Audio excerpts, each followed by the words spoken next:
Marlon பிராண்டோன்னு ஒரு மகத்தான நடிகன். அவன் நம்ம ஐயாவுடைய ரசிகன். அவன் நம்ம ஐயா சிவாஜியோட ரசிகன். அதாவது என்னன்னா, எல்லாரும் மாதிரி என்னால நடிக்க முடியும், ஆனா என்னை மாதிரி உலகத்துல சிவாஜியால தான் நடிக்க முடியும்னு அவன் மார்லன் பிராண்டோ சொல்லியிருக்கான். அப்படிப்பட்ட ஒரு கலைஞன் அவன். அந்த கலைஞனுக்கு ஆஸ்கர் விருது, உலகத்தின் சிறந்த திரைக்கலைக்கான திரைப்படத்துறையில இருந்த விருது, ஆஸ்கர் விருது அவனுக்கு கொடுக்குறாங்க. அவன் கொடுக்கும்போது அவன் போய் வாங்கல, அந்த விருதை வாங்கல. வாங்காம அப்ப நிறவெறி போராட்டம் இருக்கு, கருப்பர் வெள்ளை வெள்ளையன் கருப்பர் போராட்டம்.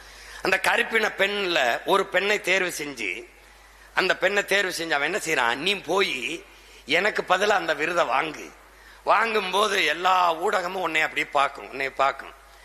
பார்க்கும்போது உன்கிட்ட கேட்கும்போது நீ உன் இனம் தாங்கி இருக்கிற வலி இருக்குல்ல, அதை அப்படியே அந்த மக்களுக்கு கடத்து அப்படின்னு சொல்லி அந்த பெண்மகளை தேர்வு பண்ணி மார்லன் பிராண்டோ அனுப்புறான். அதே மார்லன் பிராண்டோ ஒரு கருப்பின ஆணை அனுப்பியிருக்கலாம், அவன் அனுப்பியிருக்கலாம். ஆனால் ஒடுக்கப்பட்ட, நிராகரிக்கப்பட்ட, உரிமை மறுக்கப்பட்ட ஒரு சமூகத்தின் எழுச்சி குரல் பெண்ணின் குரலாதான் இருக்கணும்னு அவன் முடிவு பண்ணான். அவனால செஞ்சிருக்க முடியும்ல, அதனாலதான்.